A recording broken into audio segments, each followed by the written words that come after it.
Calling all musicians. Dreaming of recording your next masterpiece in a professional studio without breaking the bank? Introducing the Autumn Agency's newest offering, affordable recording studio options. Produce, mix, and master your album with us. We handle it all. Planning, design, strategy for your release, so you can focus on your music. Experience a real studio setting at a fraction of the Nashville cost. Let us be your Autumn in the studio. Visit us today at theautumnagency.co, because every musician deserves to record in a real studio setting.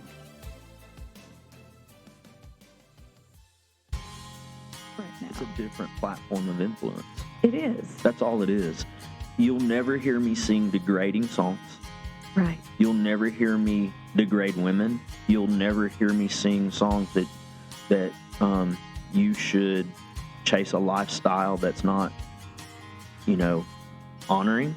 Right. And I think there's a lot in country music that's what there's that. There's a lot of love songs in country music. There's a lot of heartbreak in country music that also has restoration. There's a lot of fun songs in country music that don't have to be about, going to hell in a handbasket. Right.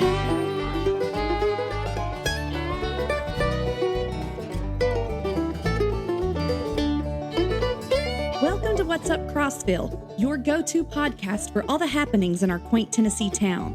Whether you've been here for generations or have just moved to enjoy our slower, friendlier pace of life, this is the place to connect with the heart and soul of Crossville.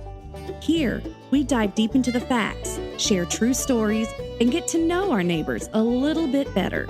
Each episode aims to inform, inspire, and entertain, steering clear of the negative noise and controversies often found outside in the world today. This is Melissa Ellis, and I'm here to ask, what's up, Crossville? So, we've already been talking. This is Michael Lane, and we're on What's Up Crossville. I'm going to have you introduce yourself. Tell us a little bit about your background, how you got started in music, because apparently I thought that you were born and raised here. You were not. Right. Apparently you moved here a year before I even started high school, and I just assumed you were just a staple of the community. No, I was not. So, born and raised in Texas, Fredericksburg, Texas. That's where my roots are. Germantown. My family was all the original settlers in Fredericksburg, Texas. In fact, Lukenbach is right outside Fredericksburg, and that is some of my family that settled Lukenbach, Texas. Okay. And so that's where my roots are, my family. And so, man, a long story as to how I ever wound up in Crossville, but the short and sweet of it is wound up my mom remarrying a horse trainer, and man, we trained horses all over the country, and wound up in high school again. The year would have been your freshman year, my sophomore year. Which, of course, at the time, the freshmen were over at Martin. Like, we weren't even in the high school. Right. So at CCHS, when there was the only high school. Yep. And big school. You were telling our age. What are you doing, man? No, I'm 28 with 20 years experience. That's what it is. And so landed here training horses for a doctor out of Knoxville. And they had bought a farm here in Crossville and put us on that farm to train their horses. And so we were bringing horses in from all over the country here in Crossville. And that's where I landed, and again, I was blessed to be a pretty decent athlete and played football and baseball here and loved it. Hey, but we were talking about that because I thought, like I said, I thought you were a staple of the community by the time I got into high school. And because you were well-liked, you were very well-known, and that just, to me, spoke, he's been here since birth. And you've even said it was because you were good at sports. You were an athlete. And I think it's really cool that you noted that, because I don't want to say I don't appreciate it, but I appreciate it when people realize that when you are involved in something, that will absolutely catapult you. I hate to say popularity because I didn't peak in high school. I'm not living high school anymore. But it's a real element to a teenager and you played sports and you were good at it and everybody liked you and you weren't a jerk. Yeah, and I think it is when you find something you're good at and you are involved in it outside of, your normal day-to-day things. And so I always encouraged my kids to be involved in things. But, especially for me, the way we traveled all over the country chasing horses, anytime I went to another school, it was because I was good at a sport that I could immediately make friends in that place. Yes. And it helped. It helped acclimate you to the rest of the population. It does. I got involved in theater, and even though I was very conservative for a theater person, I guess I felt like more like a chameleon in high school. Mm-hmm. I was too artistic for what I say the normal crowd, the neurotypicals or the conservative crowd, but I was too conservative for the artistic crowd. Yeah. So I just kind of hung out to dry. Right. But I did. I tried to be, I tried being friends with everybody in high school. It was, I'd be friends with a few football players in one class, cheerleaders in another, the goth girl in choir. And Sure. it was, and I just, I felt like, I look at my friends list today on Facebook, not that that's the pinnacle of my life, but it's a pretty diverse crowd. Yeah. Pretty diverse. Yeah. I love that. I do too. I love that because I feel that way about mine. Like I feel like, just a lot of years. Of course, here we are at the age we're at, and you've traveled a lot, like I have, and lived in different communities as adults. Yeah. And we've encountered a lot of different people, and I think because of what I had to learn to be as a young person, as a teenager, growing up in different places and meeting new people, I think it helped me as an adult that I could also help identify and make friends and meet new people. And I love it. Like you said, that Facebook list. Like when you look at my Facebook, not my Michael Lane page, but my personal page, like it's people from all over the country, from all over the world, from all walks of life, from things like you go, you're friends with him? Like, yes. Of course I am. Yeah. So I love that. No, I like that. It's really kind of cool. But you've been playing music for a lot. Like my first real memory of you was my junior year, and it was a talent show, and you did The Bad Goodbye as a duo. And who was the original singers of that? Winona and Clint Black, was it? I think so. Yeah. And you did that at the talent show. And I'd heard people talked about, they're like, oh man, are we allowed to use your real last name in this? Because we're going to talk about you rebranding. Yeah. I was like, everyone here, Michael Poppy. Yeah. Or as some people thought was Michael Pape. Sure. Which is why we rebrand. Yeah, why we rebrand. But I know people are like, Michael Poppy was singing in the locker room before a football practice or something like that. And he did, I think, The River by Garth Brooks. Or I think that's what it was, something. And it's funny that I remember that particular conversation. And I was like, that guy, the football player, he sings? And then you sang, and I was like, holy crap, this guy sings. So, you coming back, I know I update the music schedule. And when you started showing up more and more, I was like, that guy is back. Like, I haven't seen or heard your name in ages. Right. And all of a sudden, I see you're playing at Bunkers. I see you're playing at, I say CPG. You're playing here and there. And I was like, he's back. Has he been hiding under a rock? Where's he been? Yeah. So where have you been? So that's also, I remember that talent show. I do, because interestingly enough, that is the first time I'd ever sang in front of people ever. No kidding. And Wendy Adams. Yeah. I sang with her. And she was an encouragement in that, and people, maybe, I guess for whatever reason, I would sing here. Now my wife Andrea, interestingly enough, people always ask, when did you ever start singing? So really in high school, was I dabbled, I guess, learning to figure out, hey, I might be able to do a little bit of this. And the first person I ever sang to in my life was Andrea Triplett on a telephone in our barn.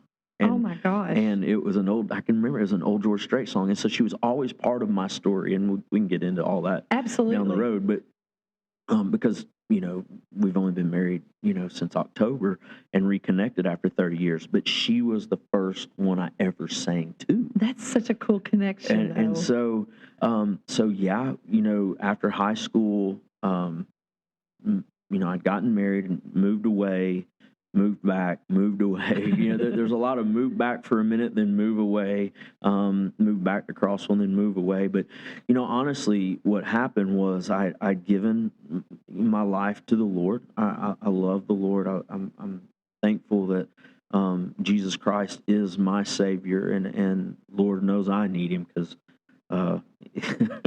you're not enough for yourself. Because I'm pretty.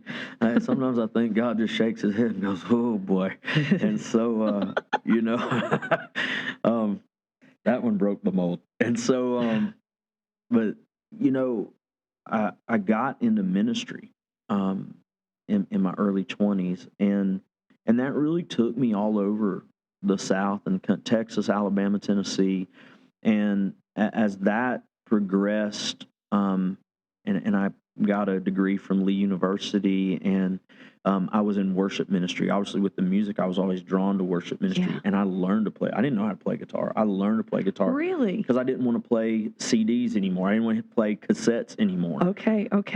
Moment here. Yeah. I took piano when I was 12 because my mom wanted me to play piano in church. I didn't play in church for the first time until I was in my 30s. But I picked up guitar in high school a little bit because I didn't want to be a karaoke singer. Yeah. And I felt like it was a slam on me because people saw me sing and I wasn't playing anything.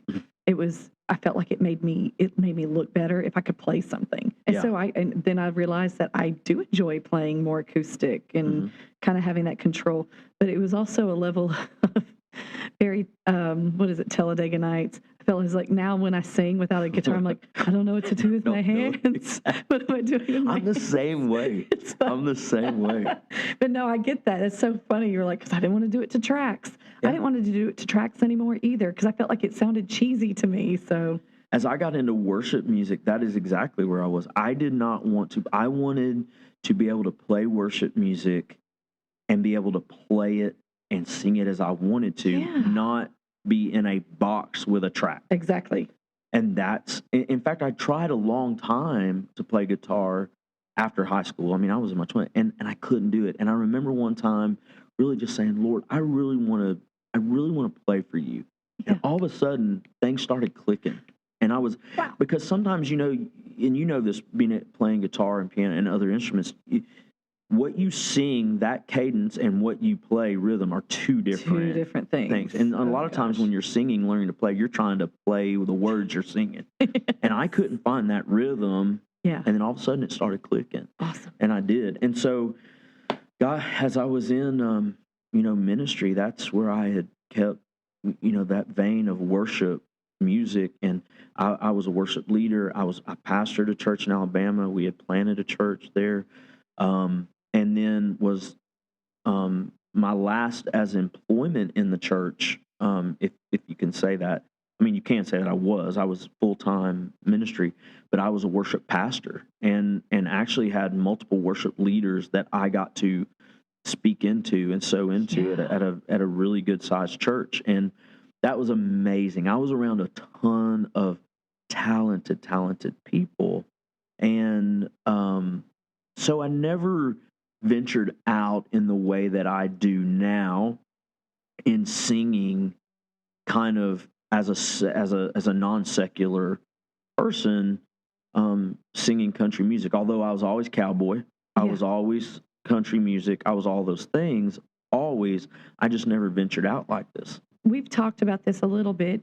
Even though you are doing secular music now, and you are playing in what a lot of people would deem bars, even though I take my kids, we eat food there, like Bunkers. Great food, by the way. Yeah. We love sitting on the patio and watching you play. We try to go during karaoke, and they get packed. Mm-hmm. But that doesn't necessarily mean that you are not sowing into people still. Correct. It just looks different now. It's a different platform of influence. It is. That's all it is. You'll never hear me sing degrading songs. Right. You'll never hear me degrade women. You'll never hear me sing songs that you should chase a lifestyle that's not, honoring. Right. And I think there's a lot in country music that's what there's a lot of love songs in country music. There's a lot of heartbreak in country music that also has Right. restoration. There's a lot of fun songs in country music that don't have to be about, going to hell in a handbasket. Right. And I try to pick music like that, and we're trying to write music like that. Yeah. And so I love the influence that Andrea and I have now, because we get to be real and authentic, and I get to sing the music that I love and tell stories. And people love you, and they love your stories. Yeah. So it just seems like they're very open to receiving whatever you guys give at these. Yeah. We've been very venues. blessed. And I agree with that. Sometimes there's been criticism of me because I did come out of a heavy influence church world, and I still have beautiful connections in all of that. I love all the places I've served. I'm blessed that they love me back, because I've had, especially my pastor and his wife in Texas, they are very supportive of everything I'm doing, and I love that life I had at that moment.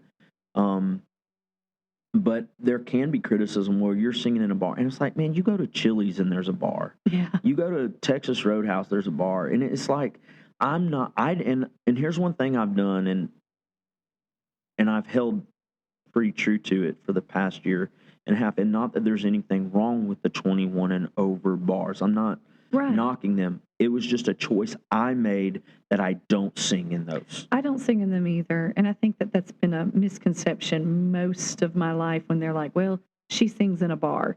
No, I don't like singing in 21 and over. That usually means they're smoking, for one, and it's not good affects for us. me. Like, I'm hoarse now, just coming back to the pollen bowl of the world. Yep. And so smoke's not good. Right. But it usually also means that you're going to play late at night. And as you said, you're only 28. I'm 27 with, 20 years of experience.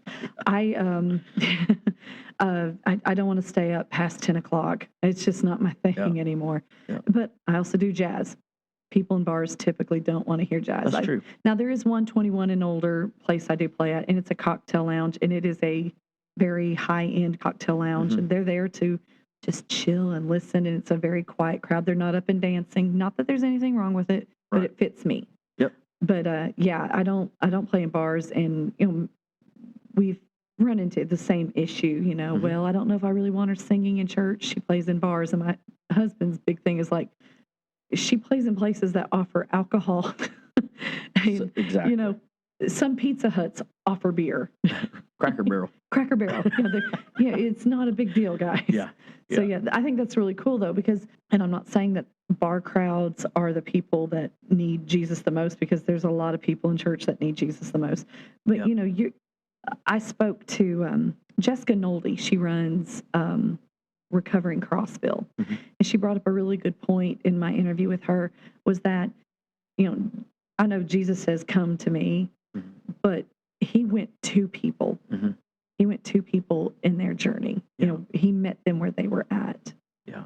And I feel like in my life, and Andrea's so wonderful at this, such a godly woman that loves the Lord, whereas I have failed a lot. I have definitely chased the bottom of my soul, and she rescued me. But, when I'm out like that and I'm with folks that, when I get to sing the places I get to sing, it's like, I'm you, you're me. I want you to hear my story. I want you to hear the hell I've been through and the heaven I found. Yeah. And because we're all searching for something, regardless, and we're all just trying to satisfy. And I just happen to have a friend that can take a lot of those burdens away. Yeah. And I'm not ever forcing my religion on anybody. I'm not my walk on, because Lord knows I don't get it right most days. Most days, and I'm getting it right most of the time only when I'm sleeping. But I do love the opportunities we have now, and I'm not trying to make things about myself as Michael Lane and the rebranding and doing things on my own. I definitely haven't walked away from the church. I definitely haven't walked away from, in fact, on our Michael Lane page, you're going to start getting a Sunday session every Sunday. That's there really is going to be great. worship music. Let's talk about why you decided to rebrand. For some reason, 4 letters became a very complicated last name. That's right. And my whole life, really facing it, and now gaining, in a small way, but a real way, some notoriety. My last name, Poppy. Michael Pape. Michael Pape. It is spelled Pape, and so it is. It has come out 1,000 different ways. Pappy, Pape, Pop. I mean, sometimes people get it right, and I'm so impressed. I told a group of guys recently in a band, a local band, and I was like, yeah, I'm going to have Michael Poppy, who's Michael Lane, on the podcast, and they're like, it's Poppy? Yes. They're like, we thought it was Pape. And I'm like, no, it's Poppy. And they're like, well, you need to tell him that he's spelling that wrong. Yeah, right. Yeah. And you don't want to spell it Poppy as a guy, because then it's like the flower, and then you feel like a sissy. So I'm not going to do that. So Michael Lane is my middle name. Yeah, you're and not so making it's things not. up. I didn't make up a new name. And my dad, he was Michael Lane Poppy Jr., but he went by Lane. Okay. My dad, when I was 9 years old, was killed in a helicopter crash. Oh, I didn't know that. And so his name Lane, and that's what he went by. And so it was like, Michael Lane, just it fits. It has great meaning to me. I'm not abandoning my name. Right. And it's easy to spell. It is easy to spell. And pronounce. If you follow Michael Poppy Music on Facebook right now, we are asking that, look up Michael Lane Music and like that page as well, because I guess that's going to be deactivated. Right. In the fall. Well, at the end of summer. Yeah. And so we don't want you to miss out on any of the exciting news of Michael Lane Music. Looking for the perfect gift for someone you love? Perhaps you're in search of something unique to treat yourself. Discover the beauty of uniquely created hand-stamped jewelry. Locally owned and crafted with love, our collection features rings, bracelets, keychains, and pendants made from durable aluminum and paired with natural beads. Enjoy necklaces on sterling silver-plated chains and earrings with sterling silver hooks for a touch of elegance. Each piece is hand-stamped and one of a kind, making it uniquely yours. Plus, we offer custom orders, and we ship nationwide. Find us on Facebook and Instagram today and fall in love with your perfect piece, uniquely created just for you. Uniquely created hand-stamped jewelry in Crossville. And we talked a little bit about Andrea. I want to go into that absolutely. This is a new chapter in your life. Yes. And I think you've said that you were basically scraping the bottom of the barrel at that point when you re-met Andrea. Like, she's always been in your life. And I would in a say, way, like gravity. Like, we hadn't seen each other in a long years and years and years. Yeah. Again, after I went through a divorce, separation, I was chasing the bottom of my soul. Yeah. I was in a dark place. And as much as I do love the Lord and I believe in His grace and His mercy, I believed it and I believe in that so much that God doesn't disown us when He makes us His. But I also was very hurt and bitter and angry, and I basically stuck 2 fingers up to the Lord and said, I'll see you when I get there. Hey, I've been through a divorce, and I was raised as a Christian. I'm neck deep in it. Mm-hmm. And I'll tell you, during my divorce, 2 fingers, and I was really hurt. Yeah. And I decided there was no way I'm going to go back to church. Yeah. I'm just not doing that. And then, of course, my current husband, was legitimately worried about my spiritual well-being as a friend. We weren't even dating. And so that kind of grew from there. So And that's what Andrea did when we reconnected. I mean, it really started out as she knew me because of social media and all this thing, noticing, here's this guy that is at a high level of influence in ministry doing, and then you're doing what now? You're on a bar stool every night. You're I was making a lot of mistakes right in life. But again, I was chasing the bottom of my soul. I don't know how another way to say it is. And I was spiraling and running into her. I mean, we're going to talk about the song Stackin Days. But she literally, pulled me up from the darkness, started pouring into me. And of course, she was going through a hard divorce and a hard time and had been through a hard divorce and a hard time and was really trying to get her feet under her as well. But I think us finding each other was the healing we both needed. Yeah. And we're still working those things out, but it's amazing.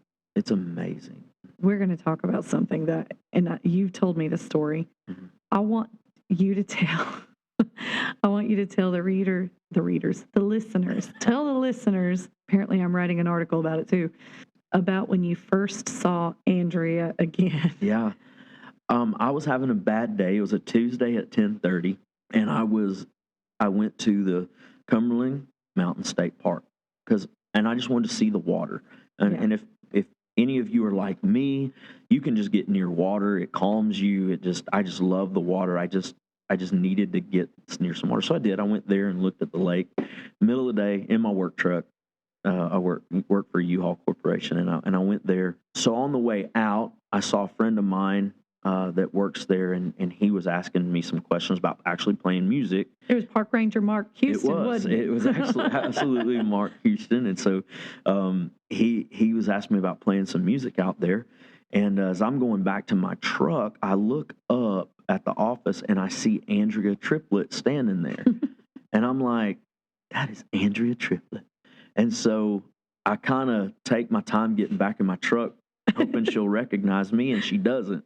And I get in my truck, and she's still standing there. So I get back out of my truck and walk around and make sure everything's all in order on this truck. She still doesn't recognize me, and so I get back in my truck again. What were you, 14? No, I know, right? Well, I was acting that way, and so she was with a friend and stuff, and so I drove off, and but because of social media, I stalked her. And I was like, she's not with anybody. So looks free to me. Things look different in her life too. So, but again, Andrea was always gravity in my life, not in a bad way. I wasn't like wishing I was married to her my whole life or anything like that. But she was always part of my story because of a conversation like we're having. When did you start singing? Well, there was this girl. Yes. And so she was always part of that story. And so it's just interesting. And see, in high school, her and I kind of had a thing for each other, but we never capitalized on it and never, And so, but we were both athletes and running in the same circles. Yeah. And sharing stories and songs about there was this girl. Yeah. You have a new song coming out. Mm-hmm. And of course, by the time this podcast comes out, it will already be out. It'll be out on July 12th. Mm-hmm. But it's called Stackin Days, not Stacking Days. Right. Andrea has been very clear on it. It's Stackin. The IN apostrophe days. Yes. Yeah. Stackin Days. Tell me what inspired it and what we kind of know. What message do you hope to convey through it? I think a lot of people have to restart life, and it's not always easy. This phrase came up that I just started saying to Andrea when we were dating, because when you come into a relationship at our age, you bring baggage. Yes. Good and bad. Yeah. But you're absolutely. bringing suitcases with you. Hey, dude, during my divorce, I went through counseling and then went to school to get another degree in counseling. So if I ever chose to get married again, which I did, I would have some of that to be able to process, I'm bringing baggage. Better unpack some of this, before I get in. And it gave me a healthier mindset. I can't imagine how horrible our marriage would have been if I hadn't have made those efforts. Yeah. So I get it. Yeah. So you're bringing stuff in, and that can cause for some not great days all the time. Yes. Not at each other, just life. Yes. And navigating life new is life. And so there were times I would just look at her and I would say, baby, we're just stacking days. Let's not look so far into the future and try to figure out what's happening. Let's just put this day together, and we'll just start stacking these days together. Right. And then when we look back, we'll have this beautiful story. Right. And so that's what inspired Stackin Days. The verse and chorus of that song tell that story of Andrea coming into my life, it rescuing me, pulling me out of the darkness, keeping me from hardness, having a love story like I felt like I'd never had, that I thought would never happen, and it has. Yeah. And so that's it, Stackin Days. And so it's really a story to inspire people that, don't worry so hard about the long-term future. Just keep stacking those days and see where they go. And you sang that at your wedding, didn't you? Was that the one you sang? The day we got married. And she didn't know I wrote that song. Robbie Meyer's a great friend of mine. Oh, yeah, I know Robbie. Robbie helped me write the song. Fabulous. He helped me put it together and structure it the way it needed to be structured. She didn't know I wrote the song. And so the first time she ever heard it was when we got married. Oh, that's awesome. Yeah. As I said, this is the first single that you have released. You've got an EP coming out August 12th, if I'm correct. Yes. And we're hoping to have actually a pre-party of your release actually on August 2nd. I think that's at Social Brew. At Social Brew for Friday at the Crossroads. So you'll be playing there. And this is Stackin Days.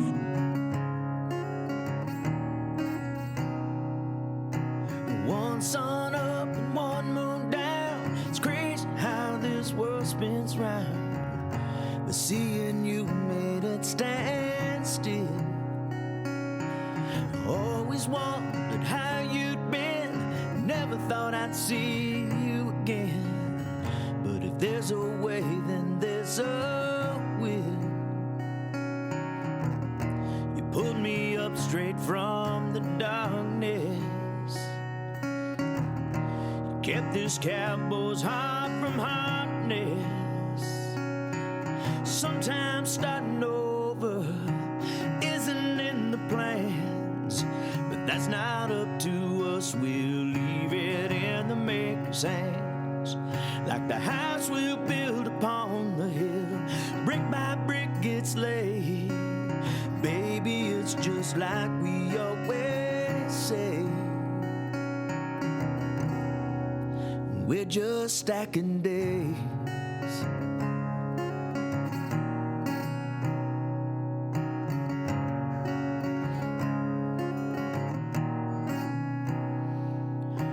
Everyone has a story, and you turn the pages for me. I hang on every line you write. Love like this was songs and movies, all just wasted dreams to me. But you brought it all to life. Abandoned heartaches from the past. A love like this is gonna last. Sometimes starting over isn't in the plans, but that's not up to us. We'll leave it in the maker's hand. Like the house we'll build upon the hill, brick by brick gets laid. Baby, it's just like we always say. We're just stacking days. We're just stacking days. We're just stacking days.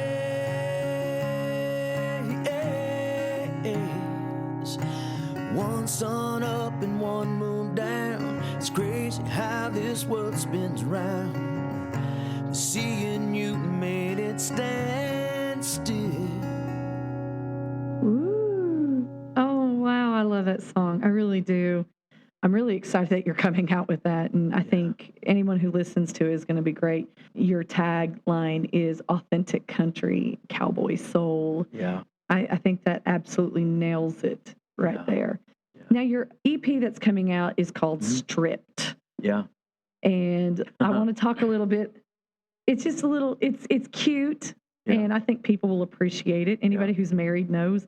The album, it's stripped because the EP is a lot of, it's just you and your guitar. We didn't do a lot of like overdubbing. We didn't do any background vocals. You played it through. That's what we got. So it's very stripped down. And I think people appreciate that. There's a very natural and authentic feel to the sound. So stripped in that sense. But the picture on the cover of the album, it says stripped. It has your logo, but what is on the cover of it? So on the cover is my pants off laying on the floor. Not me, just my pants laying on the floor. It's not one of those covers. With my belt buckle, and then Andrea's wedding dress is beside it, laying on the floor. And so it was kind of funny that when we got married down in my hometown in Texas, one of the things we thought would be fun, hey, let's stage our clothes of our wedding and just laying on the floor. And so and we staged them a little, we did, and we took a picture just to have fun, and lo and behold, now this EP is stripped, and we thought, how fun would it be just to put it's also stripped picture, stripped. So, no, I think that's precious. So it's fun. It's just some fun to do. You have another song on the EP. It's called "I'm Right Here." Now, I was in the studio with Michael and Andrea. She's the best groupie in the world, his biggest fan. Yeah. And so I was in the studio with them when he recorded it. And I heard it. And even the man who recorded it, Chris Schultz, we could not get over just how beautiful this next song is. It's "I'm Right Here," because you shared the story about it. Yeah. And I'd like for you to share it right now. So it's been a lot of years ago. Hurricane Katrina, when I wrote this song, I didn't know how to write a song. And a friend of mine said, hey, Michael, Sunday's coming. The message is on storms. Can you sing a song about storms? And I was like, I don't really have any songs about storms. And I was actually sitting watching the coverage of Hurricane Katrina hitting New Orleans that day. And as I sat there, I thought about all the warnings that had been given. With a hurricane, they're not like tornadoes. You're told days in advance. They're just coming. Yeah. And it's a beautiful day the day before. It's sun shining. Beach is beautiful. Some waves are coming in. I was watching that coverage and thinking about in our lives how, we're warned, and it can be a beautiful day. Everything seems fine. And the things you're going through, and even the things that you're maybe even doing in your own life that can be self-inflicted, seem fine at the moment. Right. But there's something coming. And, I was watching all the people abandoned on their houses. They had stayed. They didn't hear they didn't heed the warnings. They didn't take the warnings seriously, and they stayed. Right. And so the mess they found themselves in was one of their own doing in a lot of ways. And then I saw them just on top of their rooftops. The water had gotten up so high, and in the song it talks about everything is gone. And so, as I was listening to the news report, even the reporter was saying, everything is gone, the water's rising, and you could see people on their rooftops as helicopters would fly by with their hands up in the air saying, I'm right here, I'm right here. And I thought about that in our own lives where we find ourselves even in a mess that we didn't heed the warnings, but we're in that mess, and then we're crying out, I'm right here, and we realize, God, I need you, I'm right here, I'm right here.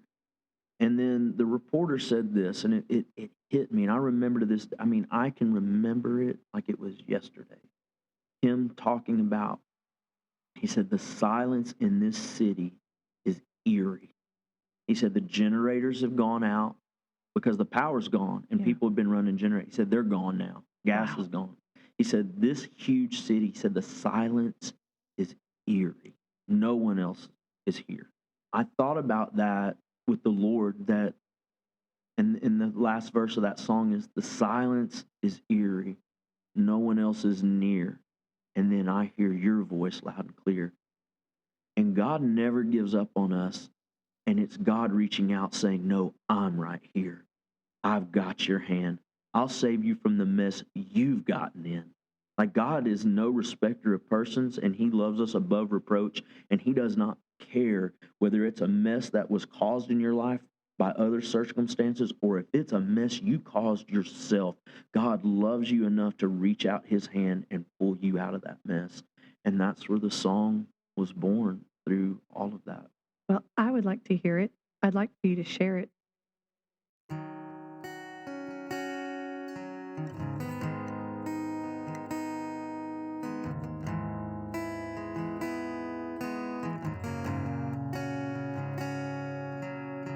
Heard all the warnings, it was such a pretty day. How could a storm be heading my way? I should have took refuge, took shelter when there was time, but I just couldn't let go of my pride. I'm right here. Take my hand, save me from this mess I've gotten in. Rescue me from myself. God, I finally see I need your help. I'm right here.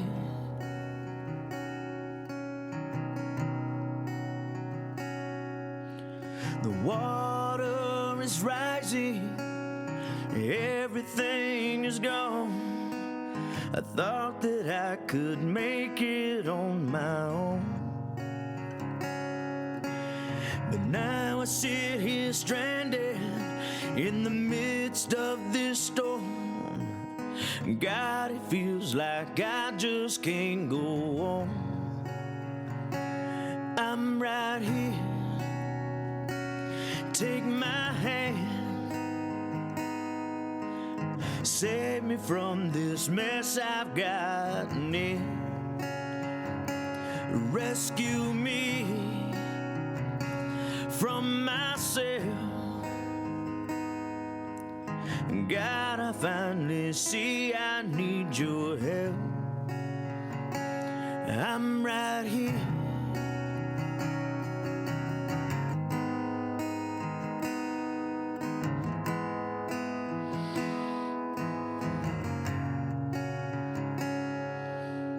Silence is eerie, no one else is near, and then I hear your voice loud and clear.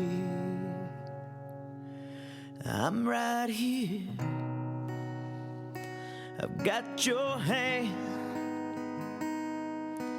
I'll save you from this mess you've gotten in. I'll rescue you, I'll give you help. You don't have to do this by yourself. I'm right here, I'm right here, I'm right here, oh, I'm right here, I'm right here. I've got your hand. I'll save you from this storm that you're in. I'll rescue you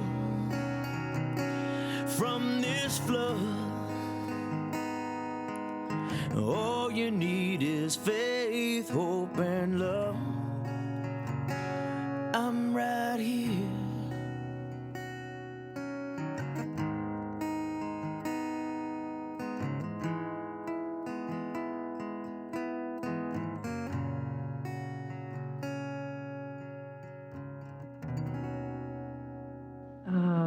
I love that song. I really do. I love Stackin Days. Don't get me wrong. I really love that song. And I think it's because with Stackin Days, you wrote that on a very, very personal basis that, others can share and like kind of, make it their story as well. But I'm Right Here is based on a story you saw unfolding before your eyes, and it wasn't even really yours, but it's yours. That song had been dormant for so long, and it unfolded in my life in the past 2 years. I bet it did. Because the mess I was in, I was creating for myself. And as this song came back to life, it started hitting me in new ways, and I think helping me even in my journey of healing. Yeah. Man, God, you didn't give up on me, because I did. I think we all can get so down on ourselves and think, well, God's just giving up on me. Yeah. And I'm learning again, God doesn't give up on you. How does it feel to be back to Crossville? And you actually live in Clark Range. We're just recently. Yeah. Yeah. But I mean, but still, you guys are here all the time. We're here. I mean, this is definitely, second home in my life. Yeah. Texas being home, this being, that second home of wonderful Right. people, have such deep roots, deep memories, people that love me. Yeah. And it's such an honor that this is kind of where this next chapter has begun, especially musically. If it was, you and I talked about this, if it wasn't for the roots I have in Crossville, when I kind of launched out on doing music on my own 2 years ago, I wouldn't have got the push and support had I not had the roots here. Yeah. This is where it started. I think people would have gravitated to you eventually, in all fairness, because you're pretty great. But I know it helps. I do know it helps. Yeah. Because it's the people that gave you the opportunity that you didn't have. This started as an open mic night of going, hey, go up there and try something. Where did you do an open mic night? Was that like your start here? Yeah. What did you do? Did you do it here at the Palace? No. Where did you do it? It was just at Bar and Grill. Somebody was doing it, and they were like, hey, we're doing it. And I wasn't even going to do it. And I got up there and did it. And one thing led to another. Then somebody said, hey, come play at this little place. And then come play at this next little bit bigger place. And then now we're busy booked guy. Your all schedule over. is pretty stacked. Yeah. In days. Murfreesboro. Sorry. Yeah, stacked days. I think we're in Virginia in a couple weeks. Yeah. And then we're in Chattanooga and be in Knoxville this weekend and back to Murfreesboro. That's really awesome. I mean, that's there's a lot of musicians, and I don't think it's because they're not good or they don't know how to do it, but it's just really your doors have really opened for you, and it's I like to call them God things. Mm-hmm. Like there's a reason for it. Yeah, and I really like seeing that. It's fun and. Would you agree, like, for us to get into these open doors at our age, even because we're not the young up and comers anymore. We're not spring chickens, no. No, but yet I think our music can be timeless. Yes. And I, one of the things, and you and I talked a little bit about this, is sometimes people are afraid to give you that shot because of your age, and then once they give you that shot, they're like, oh, wait a minute. Yeah.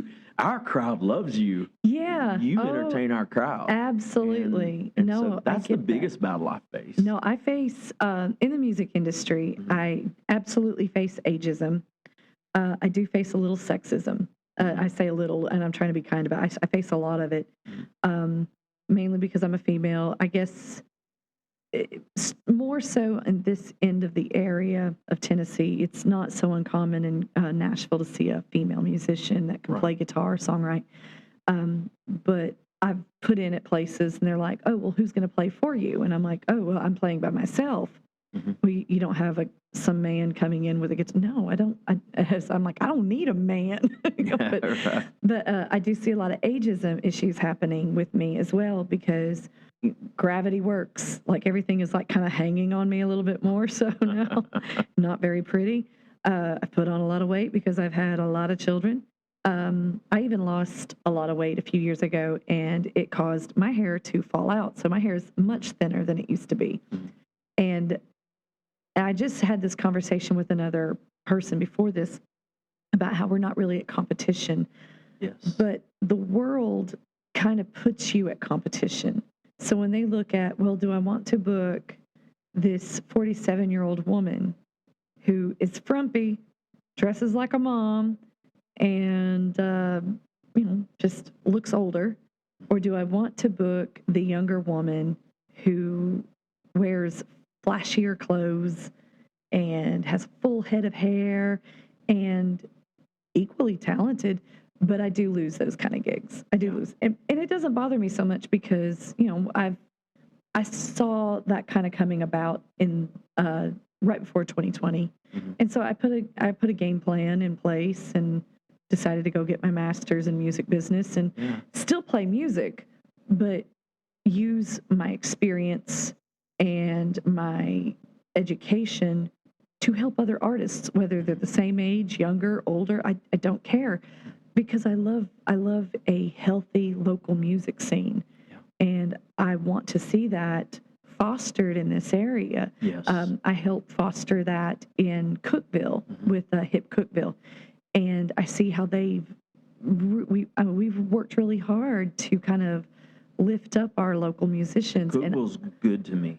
Cookville is good. Yeah, I love Cookville. Yeah, they have been so accepting. Every location there that I get to play is.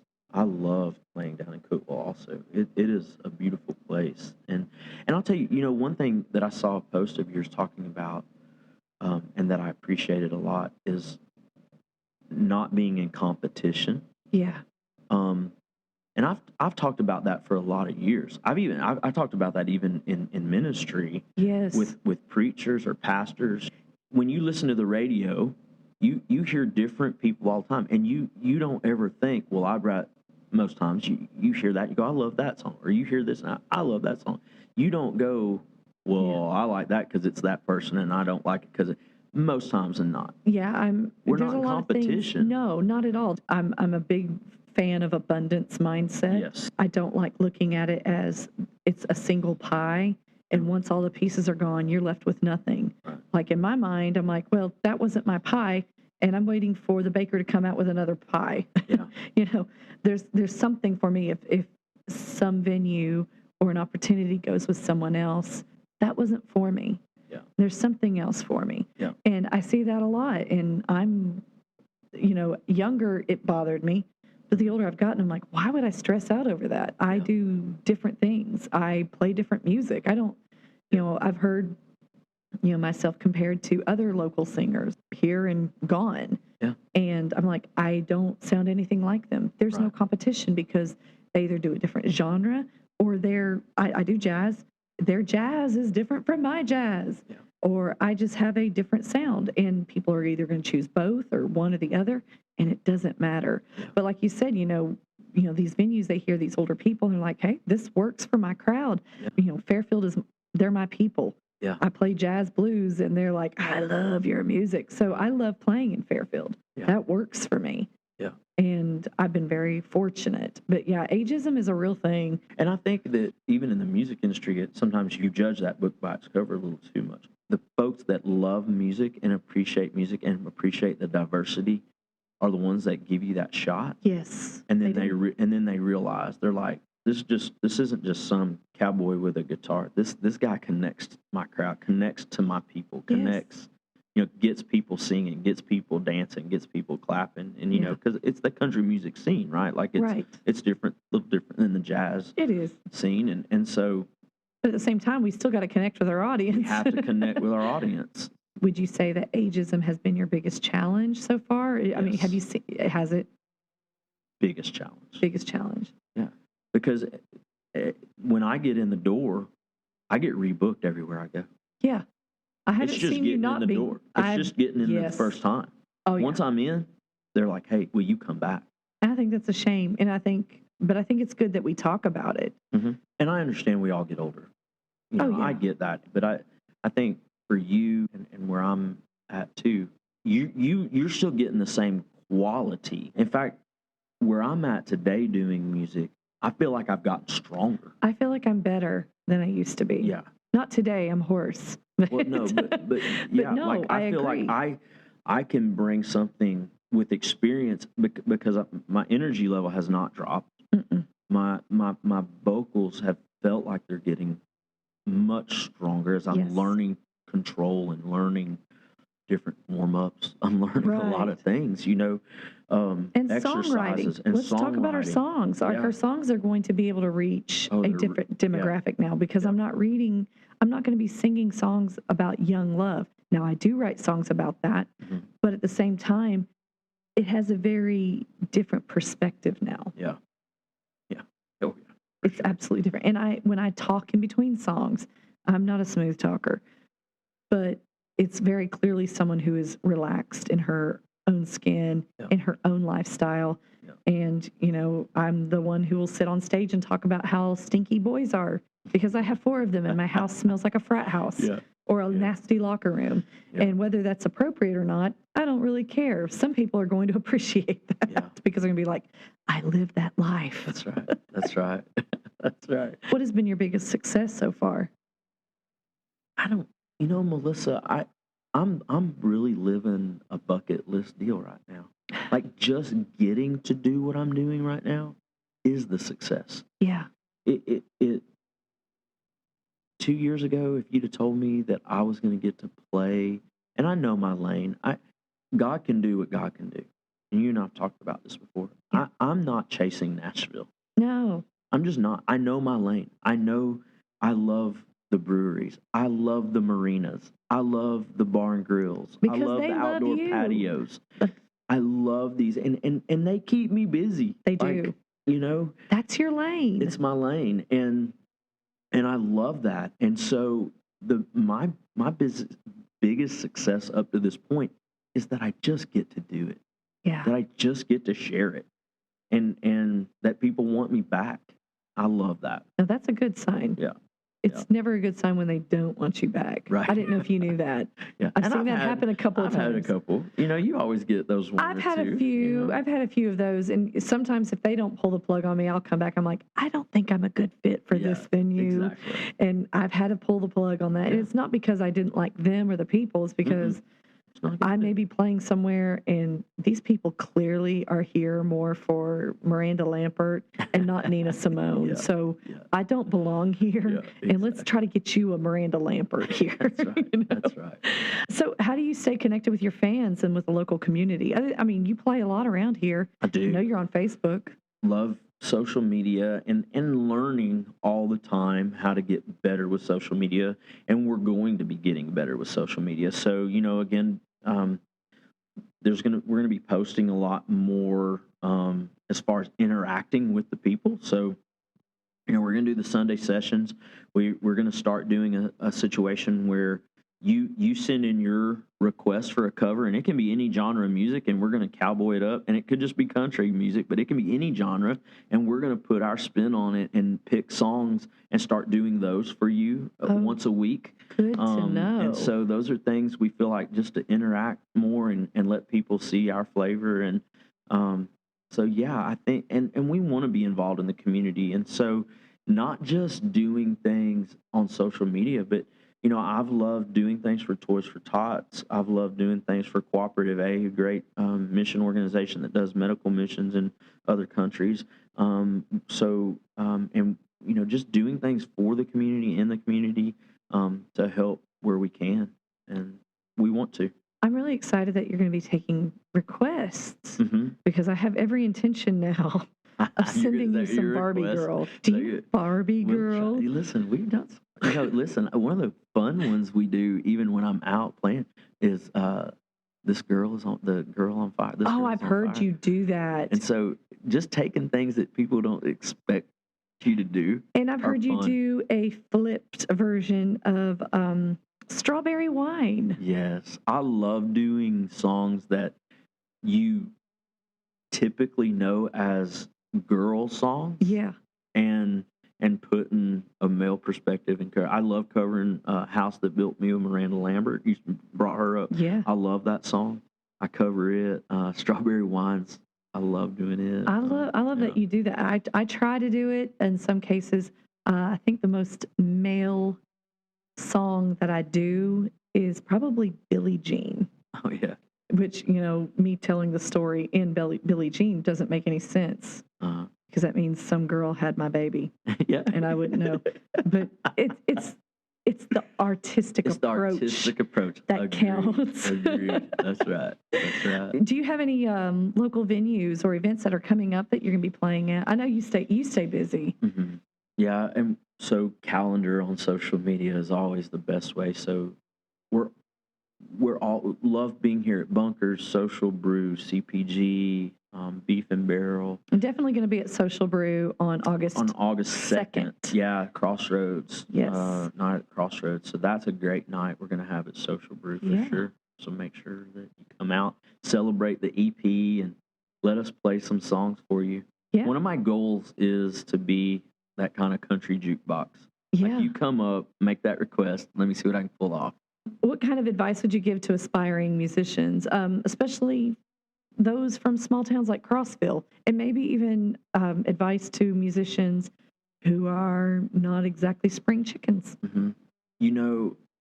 Although I've only done this as a solo person for a couple years, I've been very blessed to be around a lot of incredible musicians for a lot of years in worship ministry, very talented people, and gotten to sow into a lot of young people through that as well that are great worship leaders to this now.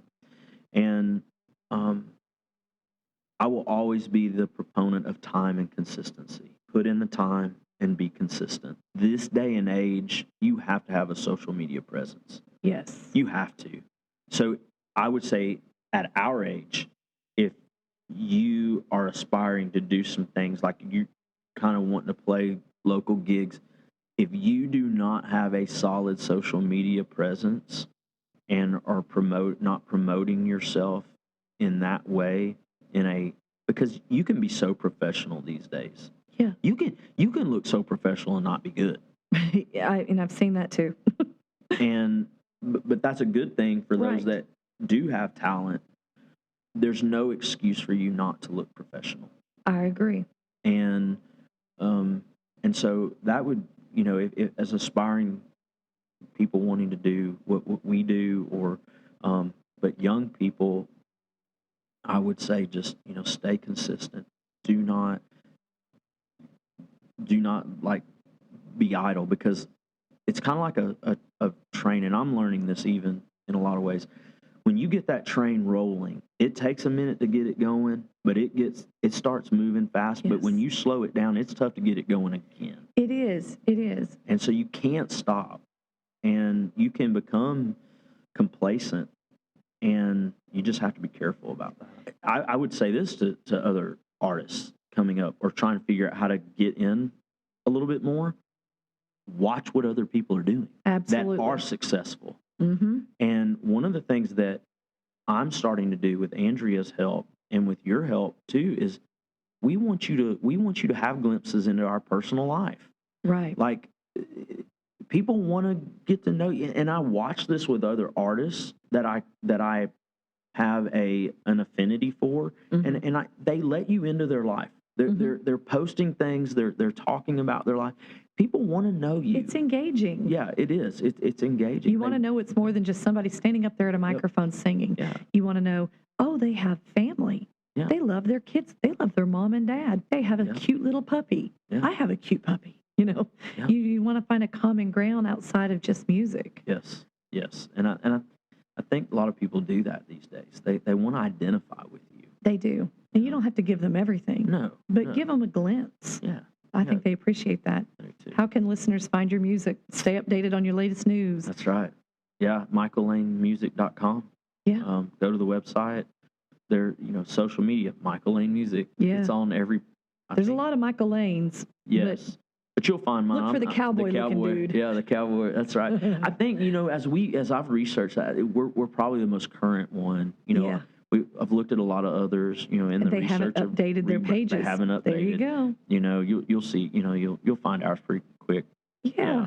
You guys had hats for sale, and I'm going to tell you, my youngest has gotten into cowboys. I really don't know where it came from.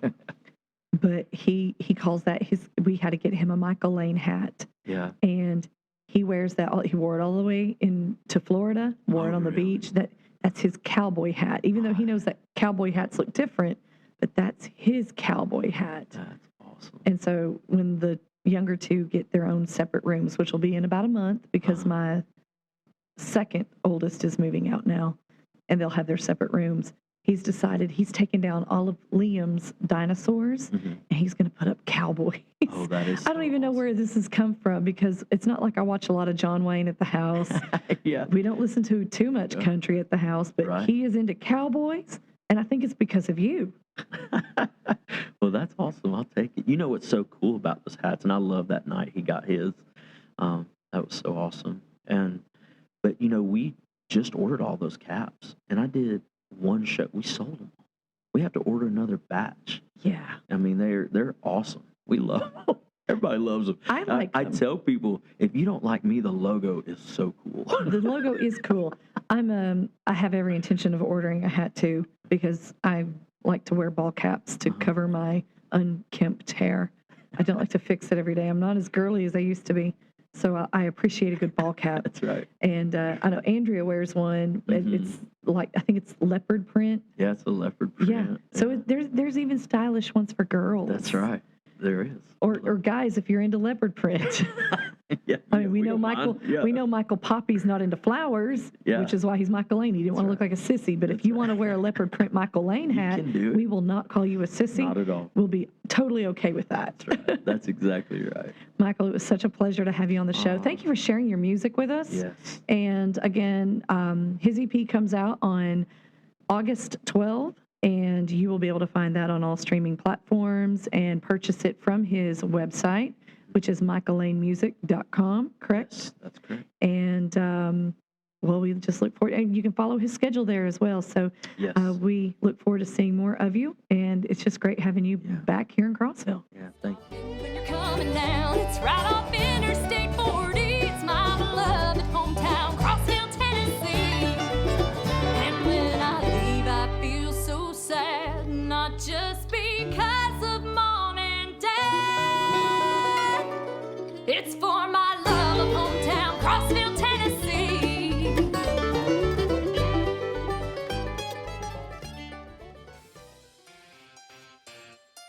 Looking for the perfect gift for someone you love? Perhaps you're in search of something unique to treat yourself. Discover the beauty of uniquely created hand-stamped jewelry.